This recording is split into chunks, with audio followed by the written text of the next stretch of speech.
Assalamu alaikum class 6. I hope you all are fine, and so far whatever we have learned, it will be easier for you, not only in terms of understanding but in terms of learning as well. Today alhamdulillah we are starting our new topic, that is 1.3 skills and processes. The last topic was about the attitude, what positive attitude should a scientist follow in terms of performing experiment or research. So skills and processes are pretty much related with the earlier topic. What is the skills and processes? अगर मैं skills को उर्दू में बयान करूँ तो skills के मतलब होते हैं आप में काबिलियत होना, आप में सलाहियत होना। ठीक है जी। Now what are the skills should be followed by a scientist. देखिए उसके अंदर नंबर 1 पे आता है ऑब्जर्विंग। आपकी ऑब्जर्वेशंस बहुत अच्छी होनी चाहिए। ठीक है जी। यूजिंग एपरेटस, यानी कि कौन से एपरेटस को किस एक्सपेरिमेंट के लिए यूज़ करना है, इसकी आपको कंप्लीट नॉलेज होनी चाहिए। इक्विपमेंट्स, कौन से सामान को आपको बाय करना है, कौन से सामान को अपने साथ कैरी करना है अगर आप कोई एक्सपेरिमेंट परफॉर्म करने जा रहे हैं। कंपेयरिंग, आप में इतनी नॉलेज हो कि आप कोई सी भी दो चीज़ों को कैसे कंपेयर करते हैं, कंपैरिजन करना जिसमें हम सिमिलैरिटीज़ और डिससिमिलैरिटीज़ देखते हैं। क्लासीफाइंग, मतलब उनको कैटेगोरिकली उनको अरेंज करना कि अगर ये फॉर एग्ज़ाम्पल अगर मैं एनिमल्स की एग्जांपल ले लूँ कि ये वाटर एनिमल्स हैं तो इनको कैटेगोरिकली अगर ये इनको फ़िश को एक क्लास में रखना, और अगर ऐसे वाटर एनिमल्स हैं जिनके पास ना फिन्स होती हैं ना टेल्स होती हैं, लाइक स्नेक्स भी होते हैं, उनको एक ग्रुप में रखना। Like star fish, they have 5 tentacles, star के जो होते हैं कोन्स उनके टेंटिकल्स होते हैं। तो इस तरह से उनको क्लासीफाइंग करना। कम्युनिकेटिंग, यानी अपनी बात को अच्छे से बताना पहुंचाना, इसके स्किल्स होने चाहिए। इन्फरिंग मीन्स कि अगर आप जो है कोई कंक्लूजन डेवलप कर सकें, आप में नॉलेज इतनी हो तो आप किसी चीज़ को अंदाज़ा लगा सकें कि अगर ऐसा कुछ हुआ है, फॉर एग्ज़ाम्पल कि अगर मिसाल के तौर पर अगर किसी बच्चे को हम घर में जैसे बात नहीं करते कि उसके अगर पेन की निब ख़राब हो जाए तो हमें पता होता है कि कोई ना कोई छोटा भाई, कोई छोटी बहन शरारत करती है, उसको आदत होती है आपकी चीज़ें निकाल के यूज़ करने की, वो चीज़ ख़राब कर देती है। तो आप फ़ौरन कंक्लूजन कर लेते हैं कि ये मेरी उसी बहन ने किया होगा। इसे कहते हैं इन्फरिंग, कंक्लूजन मेक करना। मेकिंग हाइपोथेसिस, यानी आइडिया डेवलप करना। किसी भी चीज़ को स्टडी करने से पहले कोई आइडिया लगाना। फॉर एग्ज़ाम्पल आपका एक आइडिया है कि how water is good for life, ये आपका एक आइडिया है, तो इसके ऊपर आप एक्सपेरिमेंट करेंगे और जानने की कोशिश करेंगे कि वाटर कैसे लाइफ के लिए अच्छा है, चाहे वो लाइफ ह्यूमन की हो, चाहे एनिमल्स की हो, चाहे प्लांट्स की। प्रिडिक्टिंग, यानी किसी चीज़ को फोरकास्ट करना, यानी किसी बारे में जो है वो मतलब पहले से कुछ अज्यूम करना कि ऐसा कुछ होगा, अच्छा होगा या नहीं होगा, मेरा रिज़ल्ट पॉजिटिव आएगा या नहीं आएगा। और वेरीफाइंग करना, यानी कि अगर आप कोई एक्सपेरिमेंट कर रहे हैं, for example how water is good for life, अगर आप वाटर ही को स्टडी कर रहे हैं तो आप उसके रिज़ल्ट को प्रूफ भी कर सकें। एनालाइज, यानी उसको बहुत डिटेल में जाके उसको स्टडी कर सकें। Now what is processes such as investigating. अब देखें, अब आपके पास अगर ये सारे स्किल्स थे, आप अच्छे आप गुड ऑब्जर्वर भी हैं, you have knowledge how to use the apparatus and equipments, and you can compare things, you can communicate, you can make a conclusion, you can make a hypothesis, you can predict a result कि मेरा result सही आएगा नहीं आएगा, and you can also prove your research. तो फिर आपको कुछ प्रोसेसेस भी फॉलो करने होंगे, यानी इन्वेस्टिगेटिंग, प्रॉब्लम सॉल्विंग और इन्वॉल्व सिविल स्किल्स। यानी कि प्रॉब्लम सॉल्विंग मीन्स अगर आपको कोई रिसर्च करने में अगर कोई प्रॉब्लम आ रही है, किसी चीज़ को इन्वेस्टिगेट करने में प्रॉब्लम आ रही है, तो आप उसको कैसे सॉर्ट आउट करेंगे। तो ये स्किल्स एंड प्रोसेसेस, ये वो तमाम चीज़ें हैं जो कि एक साइंटिस्ट को जिनके बारे में, जिनके अंदर ये कैपेबिलिटीज़ होनी चाहिए, वो किन प्रोसेसेस को से गुज़र के ही एक एक्सपेरिमेंट या कोई साइंस की जो भी आप स्टडी करते हैं, जैसे अब आप ये बुक पढ़ रहे हैं, ये चैप्टर पढ़ रहे हैं, ये भी जो है स्किल और प्रोसेसेस ही की वजह से ये बुक पूरी अरेंज हुई, ये पूरी कंपाइल्ड हुई, जो आज आप बैठ के पढ़ रहे हैं एक टॉपिक। ठीक है जी। Now on book page number 7 you have a first heading observing. Now what is observing. Observing का मतलब सिर्फ देखना नहीं होता। देखिए scientist are very good observers, ये एक बात है। ज़ाहिर बात है, अगर वो गुड ऑब्जर्वर नहीं होंगे तो वो कैसे हमें न्यू इन्फॉर्मेशंस देंगे, कैसे नई नई चीज़ें इन्वेंट होंगी, डिस्कवर होंगी, और कैसे हम लोग साइंस की बुक्स पढ़ रहे हैं। वो गुड ऑब्जर्वर थे या हैं, जभी तो दुनिया के अंदर इतनी सारी सक्सेसफुल रिसर्चेज हो रही हैं। आजकल देखें, आजकल जो वायरस को ख़त्म करने के लिए जो दुनिया के तमाम साइंटिस्ट जो हैं उन्होंने कमेटी बना ली है, और they are eagerly involve in sorting out how to resolve this virus problem. तो वो एक गुड ऑब्जर्वर हैं, वो हर चीज़ को बहुत अच्छे से देख रहे हैं, समझ रहे हैं, जभी तो वो जो है इसका कोई सोल्यूशन निकाल पाएंगे। अब ऑब्जर्विंग में ज़रूरी क्या है? देखिए, केयरफुल और एक्यूरेट ऑब्जर्वेशन के लिए it is very necessary that use sensory organs. And what are sensory organs? How many senses we have? We have 5 senses: sight, hear, touch, smell and smell and taste. Okay जी। Sight मतलब जो आँख से हम देखते हैं, आपके जो है टच, यानी जिसको हम किसी भी चीज़ को टच करके फ़ील करते हैं। स्मेल, हम किसी चीज़ को अपनी नोज़ के पास ले जाके स्मेल करके अंदाज़ा लगाते हैं कि कैसी ओडोर आ रही है, अच्छी आ रही है, स्वीट आ रही है, बड़ी पंजिंग आ रही है, मतलब आपकी नाक के अंदर मिर्च सी लगने लगी। और आप टेस्ट करके अंदाज़ा लगाते हैं। फिर आप उसके बाद उसको जो सुन के अंदाज़ा लगाते हैं, ये होते हैं सेंसरी ऑर्गन्स। ठीक है, जो कि एक साइंटिस्ट वेरी फर्स्ट स्टेप में यूज़ करता है। ठीक है, अक्सर जो साइंटिस्ट होते हैं वो अपनी जो भी रिसर्च करते हैं उसके अंदर वो सेंसरी ऑर्गन्स के साथ साथ, क्योंकि ज़्यादा काम इसलिए नहीं कर सकते, और उनको अक्सर क्या करना पड़ता है यूज़, उनको कुछ इंस्ट्रूमेंट्स यूज़ करने पड़ते हैं, जैसे कि थर्मोमीटर्स, माइक्रोस्कोप और टेलीस्कोप। उसकी वजह क्या है? क्योंकि जो ह्यूमन के सेंसेस होते हैं वो अल्लाह ताला ने बड़े लिमिटेड रखे हैं।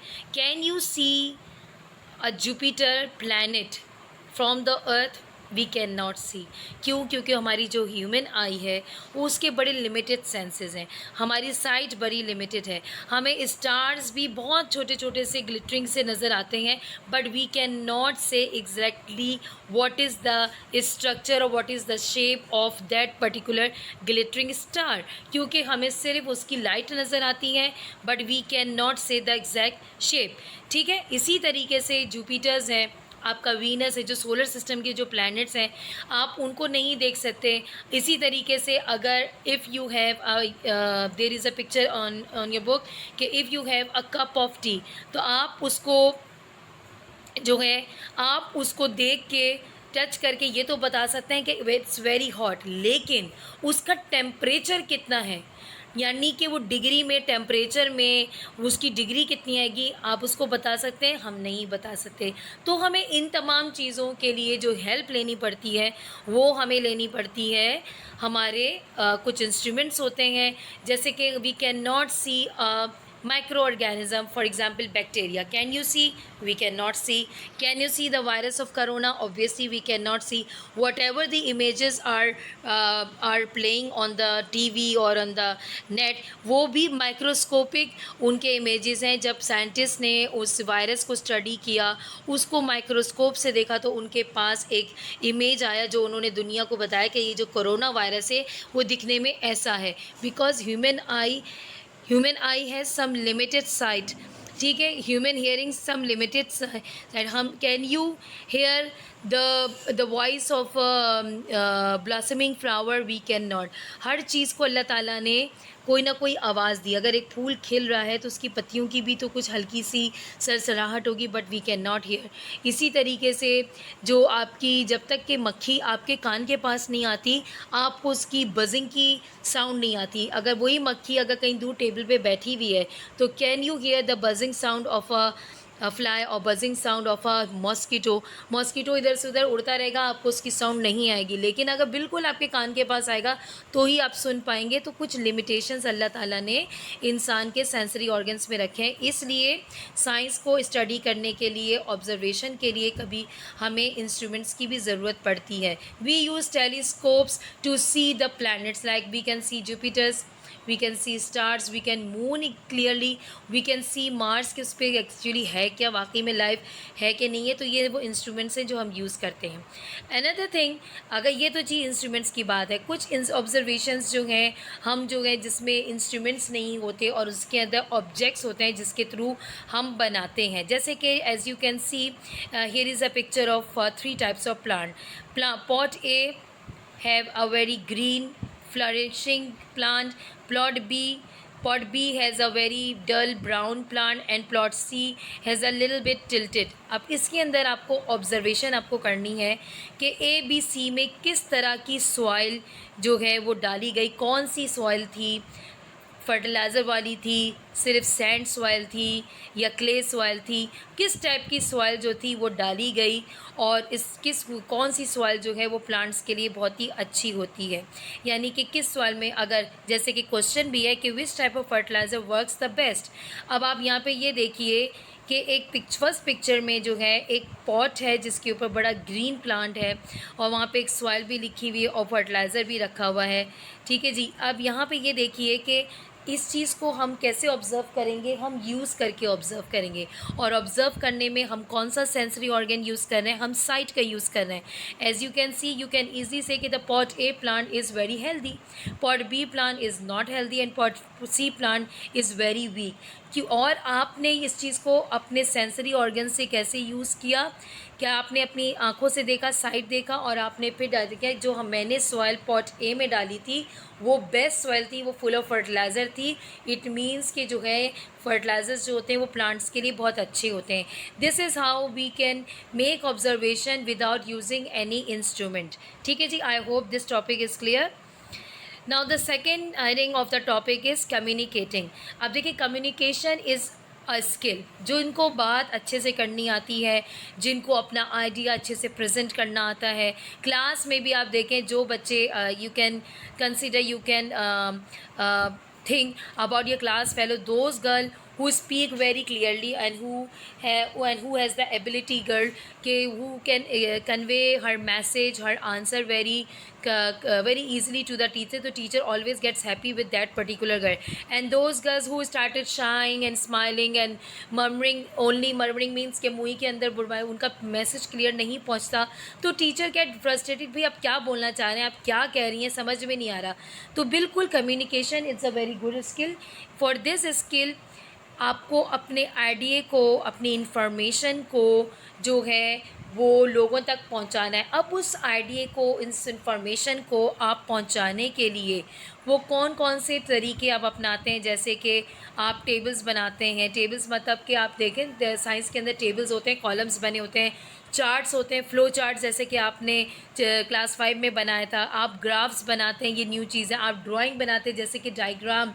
अगर आपसे जैसे कि कहा जाए कि भाई आप मोबाइल की डायग्राम बनाए, तो जब आप मोबाइल की डायग्राम बनाएंगे और आप उसके फ़ीचर्स दिखेंगे तो हमें पता चलेगा अच्छा जो आपने मोबाइल बनाया है उसके फ़ीचर में बहुत ज़बरदस्त सी चीज़ें हैं और आप हमें एक आइडिया मिलेगा कि आप हमें बताना क्या चाह रहे हैं। इसी तरीके से लोग बुक्स लिखते हैं, इसी तरीके से लोग जो हैं तस्वीरें शेयर करते हैं अपनी बात को आगे पहुंचाने के लिए। Now here are the different mediums of the communication, speech and vocalization. यानी हम जो बात करते हैं, फिर हम इस तरीके से देखें कि टैब्स यूज़ करते हैं, फिर हम लोग पिक्चर्स यूज़ करते हैं बुक्स के अंदर, फिर हम टाइपिंग करते हैं, फिर हम मोबाइल के ज़रिए टेक्सटिंग करते हैं या हम नोट्स बनाते हैं, हैंड राइटिंग करते हैं। फिर हम इसी तरीके से अपने फेशियल एक्सप्रेशन से भी हम बताते हैं कि फॉर एग्ज़ाम्पल अगर आपने जो है कि कोई केमिकल आपको दिया गया, आपको कहा कि इसको स्मेल कीजिए। अब आपने स्मेल किया, अब आपको उसकी स्मेल अच्छी नहीं लगी, तो आप अपने फेशियल एक्सप्रेशन से क्या करेंगे, या तो बुरा सा मुँह बनाएंगे, अगली फेस बनाएंगे, या आप हैप्पी फेस बनाएंगे।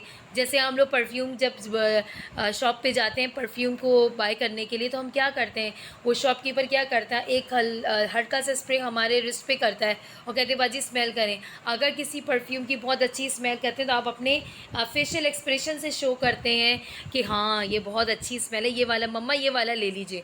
तो कम्युनिकेशन के ये सारे वो मीडियम्स हैं जो कि साइंटिस्ट यूज़ करते हैं अपनी इंफॉर्मेशन को हम तक पहुंचाने के लिए। Now on book page number 8 it is inferring. What is inferring? जैसा कि मैंने आपको पहले ही बताया था कि एक कंक्लूजन ड्रॉ करना अपनी ऑब्जर्वेशन से. जैसा कि मैंने आपको एग्जांपल दी थी कि अगर आपका पेन की निब ख़राब हो जाए तो आप फ़ौरन, अगर आपको पता हो कि आपके घर में कोई छोटा भाई या बहन या बड़ी बहन भी ऐसी है जिसकी आदत है आप ही की चीज़ को यूज़ करने की, हमेशा ख़राब करके छोड़ देती है, तो आपका जो कंक्लूजन होगा वो किसके बारे में होगा? आप अपनी एक जो स्टेटमेंट देंगी वो किसके बारे में देंगी? ये यकीनन मेरी बाजी ने इस्तेमाल किया, वो हमेशा मेरा पेन ख़राब कर देती है, या यकीनन मेरी छोटी बहन ने इस्तेमाल किया, मेरी चीज़ उसी ने छेड़ी होगी. ठीक है. Like wise if you go outside and suddenly you notice कि द रोड्स आर वेट, तो आप क्या इन्फर करेंगे, आप क्या कंक्लूजन बिल्डअप करेंगे कि there must be a rain, बारिश हुई होगी जब भी वो रोड गीली है. क्यों? क्योंकि ये आपकी ऑब्जर्वेशन है, ये आपकी नॉलेज है कि जब बारिश होती है तो इसी तरीके से रोड हल्की हल्की सी गीली हो जाती है या डिजलिंग होती है, फुहार पड़ रही होती है. हम जब घर से बाहर जाते हैं और हमें गाड़ी के ऊपर भी वाटर ड्रॉपलेट्स नज़र आते हैं और सड़क भी कहती है अरे फुहार हो रही थी. ठीक है. तो हम इस तरह से ये जो कंक्लूजन डेवलप करते हैं ये क्या है? बेसिकली इन्फरिंग होता है. ठीक है जी. इसी तरीके से अब यहाँ पे देखिए बड़ी इंटरेस्टिंग से एग्जांपल दी हुई है प्लांट्स के बारे में. You have learn about plants many time in all the almost classes कि जो plants can not their food in the dark, अगर आप उसको किसी डार्क रूम में रख देंगे तो प्लांट फूड मेक नहीं करेगा. ठीक है. अगर आपको ये एक चीज़ आपने देखी तो आप उसका क्या रिज़ल्ट बनाएंगे, क्या इन्फर करेंगे, क्या कंक्लूजन होगा कि प्लांट्स जो इसलिए फूड नहीं बना सका, इसलिए ये डाई हो रहा है, ये टिल्टेड हो रहा है या ये ब्राउन कलर के हो रहे हैं इसके लीव्स, क्योंकि ये डार्क रूम में था, इसको क्या नहीं मिल रही थी? सनलाइट. अब सनलाइट मिलेगी तभी तो वो फूड बनाएगा ना. तो ये जो आपका एक कंक्लूजन होता है ये कहलाता है इन्फर. ठीक है जी. यहाँ पे देखिए इन्फरिंग की एक और एग्जांपल मैं आपसे शेयर कर रही हूँ. आपकी ऑब्जर्वेशन है कि I can see that there is snow outside. आपने देखा. अब आपने मैंने एक रेन की एग्जांपल दी थी, यहाँ पे मैं स्नो की दे रही हूँ. आपका इन्फरेंस क्या होगा कि आपने जब देखा कि भाई रेन आउटसाइड जो है बड़ी बर्फ़बारी हो गई है. फॉर एग्जांपल आप लोग मरी वगैरह घूमने गए थे, वहाँ बर्फ़बारी नहीं हो रही थी, स्नो फॉलिंग नहीं थी. जब नेक्स्ट मॉर्निंग आप उठे तो आपने अपनी विंडो से देखा कि बाहर स्नो फॉलिंग हुई भी है. तो आपका कंक्लूजन क्या होगा, इन्फरेंस क्या होगा? It must be cold out. अब बाहर सर्दी होगी. ठीक है. सही है. ये बात समझ में आ गई. यानी कि do I know for 100% fact that it's cold outside just by looking. लेकिन अगर आप सिर्फ देख के अंदाज़ा लगा सकते हैं 100% कि को बाहर सर्दी होगी, नहीं. लेकिन लॉजिकल और रीज़न, जब भी बर्फ़ पड़ती है, बर्फ़ चूँकि अल्लाह ताला ने ठंडी बनाई है, अगर हम उसको हाथ में भी लें तो देर तक होल्ड नहीं कर सकते. तो जब इतनी सारी बर्फ़ हर जगह स्प्रेड हुई हुई है तो क्या होगा? लॉजिक यही बताता है, आपका कंक्लूजन फिर यही होगा, आपका इन्फर ही यही होगा कि अब बाहर सर्दी हो रही होगी. Another very interesting example of inferring example, saying that the person who used a pencil made a lot of mistakes because the eraser was well worn. अब यहाँ पे देखें पेंसिल है और रबर को देख रहे हैं कि वो बेचारा जो है उसको रब कर रहा है और बिल्कुल टायर्ड हो गया है. तो आप देखें अगर आपकी आदत हो या आपकी क्लास फेलो की आदत हो जिसको आपने कभी रबर शेयर किया हो और उसने आपको आपका इरेज़र बहुत इसको थोड़ा सा साइज़ में स्मॉल करके दिया हो, तो आप क्या इन्फर करते हैं? भाई ये बहुत ज़्यादा रबड़ मेरा. क्यों? क्योंकि वो साफ़ काम नहीं करती, मिस्टेक बहुत करती है, पेंसिल से काम करती है, तो वो मेरे रबड़ को बहुत ज़्यादा उसने यूज़ कर लिया. तो यानी कि जो लोग पेंसिल से काम करते हैं उनको बहुत ज़्यादा रबड़ की ज़रूरत होती है. कलरिंग कर रहे हैं तो रबड़ की ज़रूरत होती है, क्योंकि अगर आप पेन से काम करेंगे तो पेन के मार्क को रबड़ तो नहीं मिटा सकता. तो आपका इन्फर क्या है कि जो लोग पेंसिल से काम करते हैं तो उनकी जो मिस्टेक्स भी ज़्यादा अगर होती हैं पेंसिल से काम करने में भी, तो रबड़ उनके पास होता है जिससे वो इरेज़ कर देते हैं. दैट्स वाई जो उनका रबड़ होता है वो वेल वर्न होता है, यानी कि बहुत अच्छे से घिसा हुआ सा होता है, उसका साइज़ छोटा हो जाता है. आई होप कि this inferring topic is very clear to you. Now on book page number 8, making hypothesis. What is hypothesis? Hypothesis को कहते हैं an idea. अगर मैं बहुत easy word में कहूँ आइडिया, कोई आइडिया आना. फॉर्मुलेटिंग और मेकिंग हाइपोथेसिस मीन्स कि अगर आपको इज़ एन एक्सटेंशन ऑफ इन्फरिंग। देखिए इन्फरिंग आप क्या कर रहे थे कि जब आपने स्नो को बाहर देखा तो आपको एकदम से दिमाग में कंक्लूजन आया, एक आइडिया आया, आपने इन्फर किया कि बाहर सर्दी होगी, ठीक है। तो समझ लीजिए ये आपको आइडिया मिल गया। मैंने क्या किया, हाइपोथेसिस बिल्कुल इन्फर से मिलता जुलता है। आपको एक आइडिया मिल गया कि if there is cold outside, if there is snow outside, there must be cold outside, यानी कि ये एक आइडिया है। अब आपको इसको प्रूफ करना है।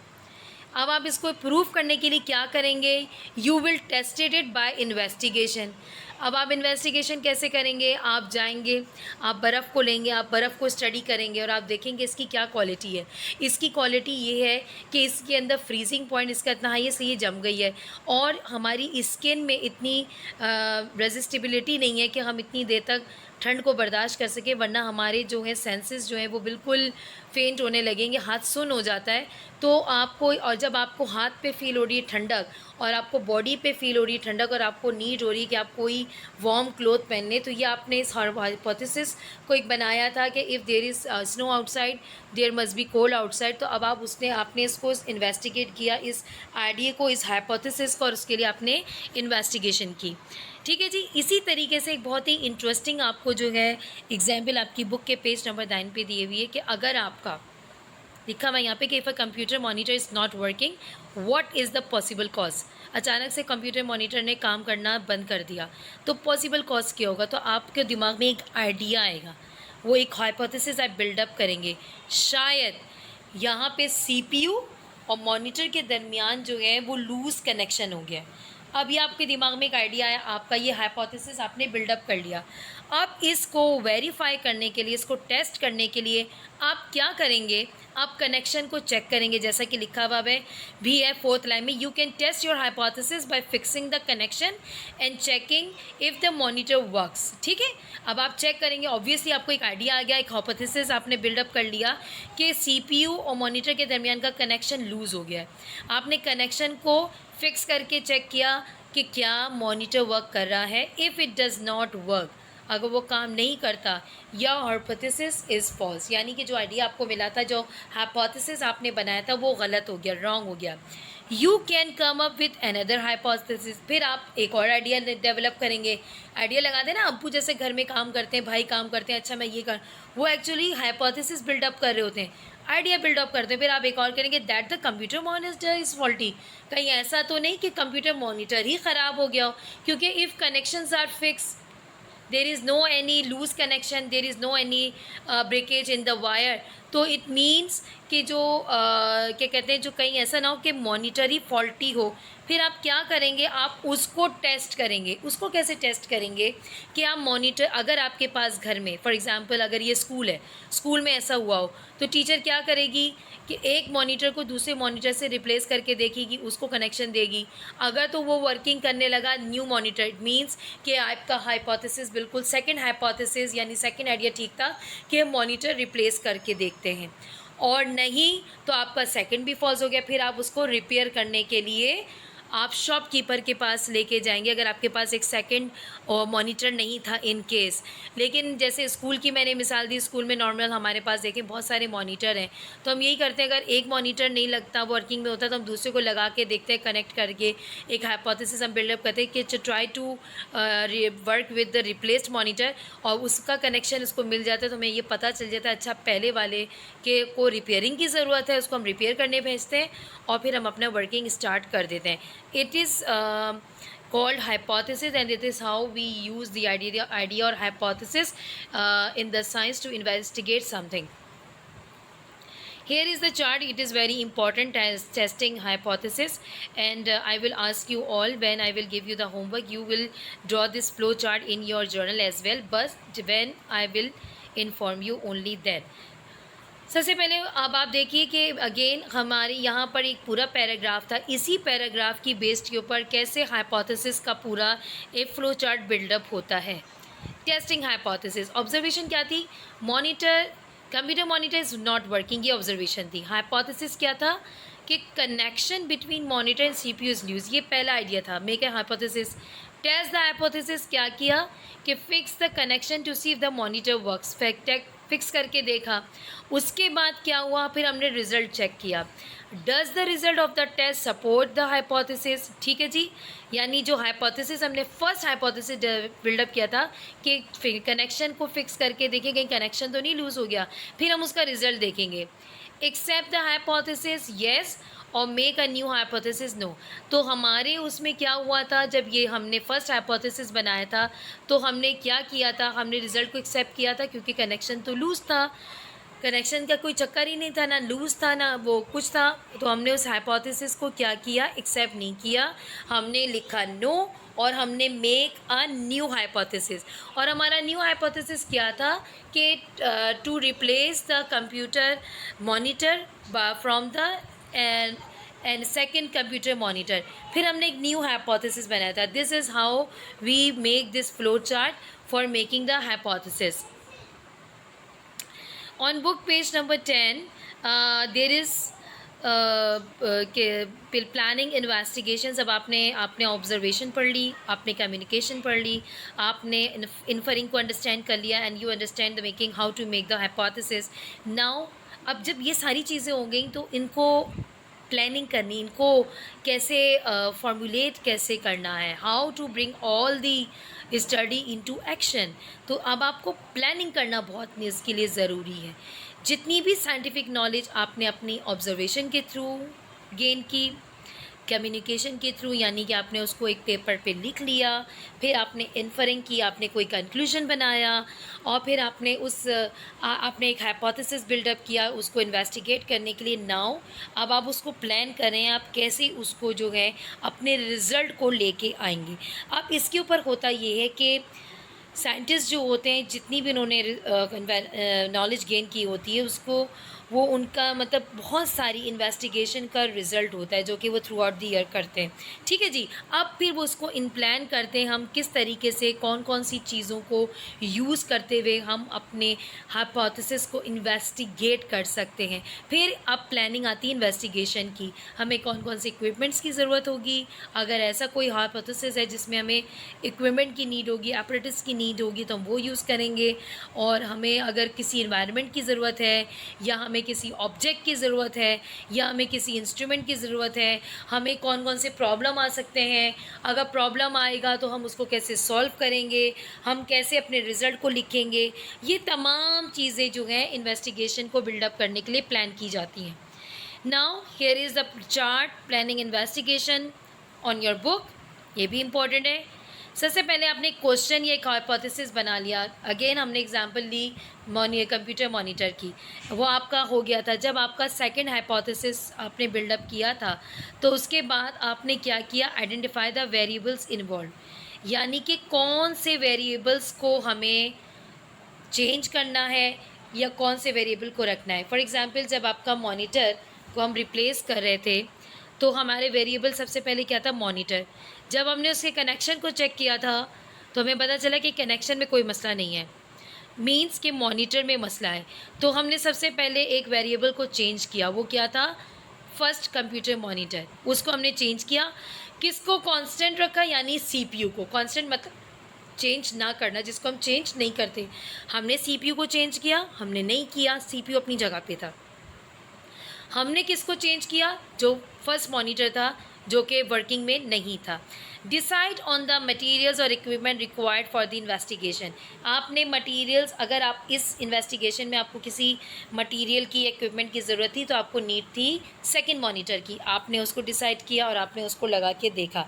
डिसाइड ऑन द स्टेप्स और प्रोसीजर ऑफ द इन्वेस्टिगेशन। अब उसके बाद अगर आपने जो जो आपने स्टेप फॉलो किए कि एक मॉनिटर को हटाया, फिर दूसरे को रखा, फिर उसको फिक्स किया, फिर आपने जिस तरीके से पूरा काम किया तो आप उसको स्टेप बाय स्टेप उसको लिख लेंगे अपनी इन्वेस्टिगेशन को। So that was the complete explanation of topic 1.3. I tried my best to give you the explanation in a very simple way, in a very easy language, और इसीलिए मैंने बहुत easy terms भी यूज़ की हैं जो कि आप के फेमिलियर हैं आप जिनसे, ठीक है। आई hope this this video will help you. Please watch my videos till end, and inshallah ta'ala I will send you the written work of the related topic, that is 1.3, in the written form through the image on your WhatsApp group. Don't forget to watch your WhatsApp group on and off. Okay, till then, Allah Hafiz, take care, class 6.